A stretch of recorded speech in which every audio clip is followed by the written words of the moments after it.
Hey, everybody, welcome to the official Do Good Better podcast. I'm your host, Patrick Kirby, and with me, Abby Friction. Yay! Back at you again on a Thursday podcast when it gets released.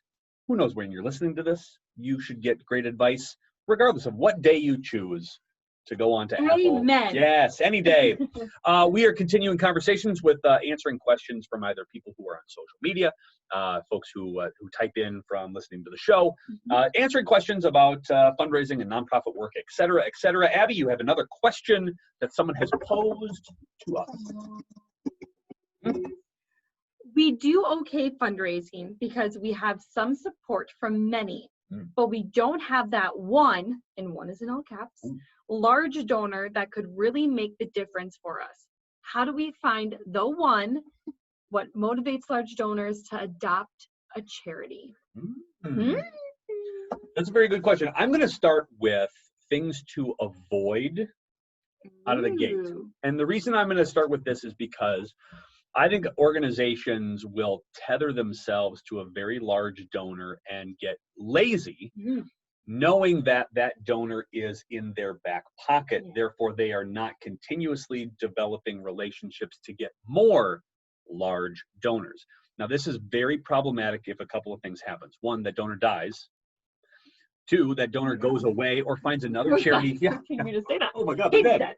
But what if they do? What if they go away? What if they die? What if they find another charity to fall in love with? What if they are you're passing ships in the night and you are the flavor of the week or year that they want to give money to, and you are then relying on that one single major donor? So don't concentrate on the one donor. Think about many larger donors. And how I think you should do that is think about it like dating.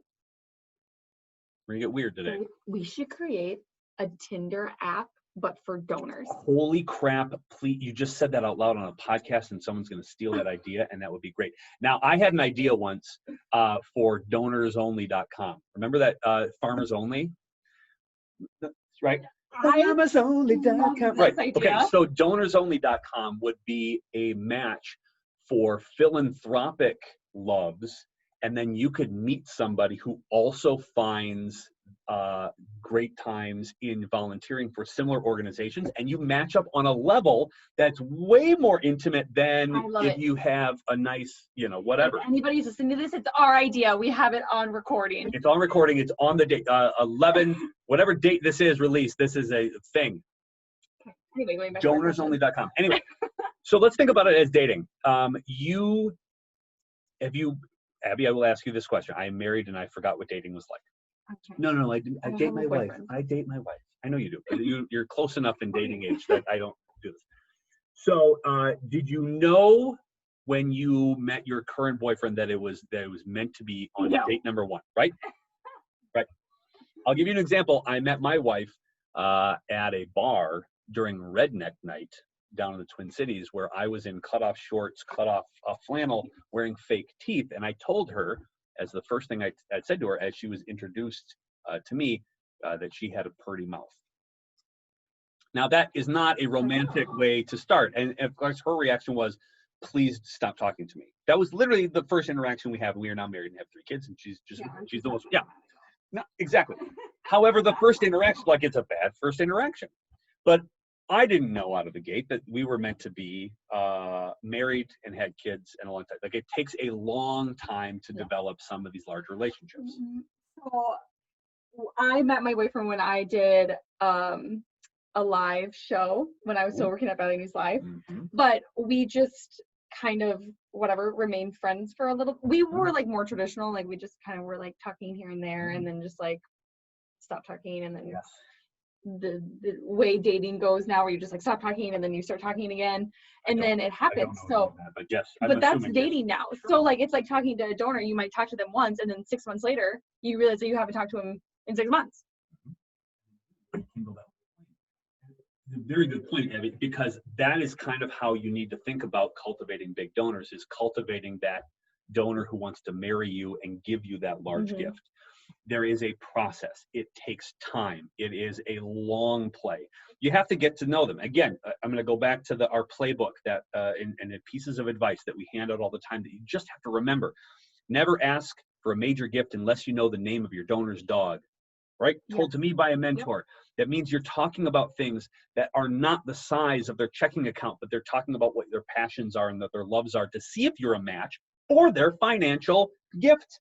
And if you're not a match, you're not going to get that gift. That's why you tell your story to as many people as possible. That's why you throw events so you can get people to sort of fall in love with the idea of helping your organization, so that you can pare down those who really mean a lot to you that have high capacity.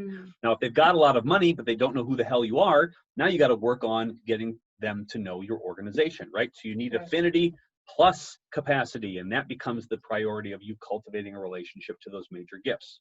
I have a question that kind of challenges with this. Ooh. Well, not really. Okay. So say an organization has a event coming up in like 6 months, and they're realizing that they don't have that any big donors really to donate. Could you build this relationship in 6 months, or is it going to be more like my relationship where it took, you know, a good year to build that relationship before you dive in? Should you take, so let me put this in simpler terms because I feel like that was a lot. Should you take more time, like a year's worth of time, to really get to know that donor before you make that big ask, or can you get to know them in that 6 month period? I think you can get to know them. It depends. I mean, we've all watched The Bachelor. There are like one or two couples that are still together. It happens randomly. And I think people can get really excited about an event or excited about a project and dump a lot of money in there. And I think that actually works. For consistent, large gifts, you're going to have to build a long-term plan for your donor relationships. And I think that's really important to do too. You don't want to rush anything. You want to make sure that it's right for them. And remember, it's not your need to have, it's the donor's need to give. I had a lot of good quotes in this podcast. I think that's like good, but like it's not about you, it's about them. And so making sure that you are having conversations with these individual donors to make sure that they know that you're paying attention and you are listening and you're connecting the dots for them, so that this gifting process is easy, that they want to give you a major gift.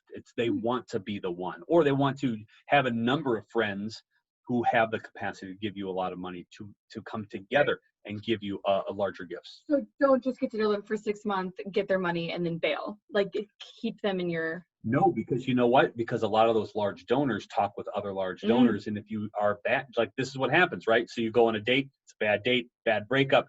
Those people are going to talk badly about you, and then now you've got a reputation to go and mend over the. So you have to be quality, and if it's not the right fit, you know that, and you just come up with an agreeable, separation of sorts. It's a civil separation. You ended on good terms, good friends. This is a good one. That's a good analogy. It's like dating. Date your donor. I think you can do that. So so don't worry about not having the one, because I think if you have only one, you risk putting a lot of eggs into that one basket. Worry about building lots, and remember, take your time. It's a long game. I know you need money now. We all do. It's great. Yes, we get it. But if you want to get and maintain large gifts going on in perpetuity, it's a long game. Have patience. But don't take that as dating advice. You can date multiple people, but try to find the one. But for a donor. You can have multiple. Donors know that you're around. You're dating a lot of people. You're around the block. They understand. So that was a good one. Hey, love it. I like this topic of conversation today. Hey, thanks for joining us again on the official Do Good Better podcast.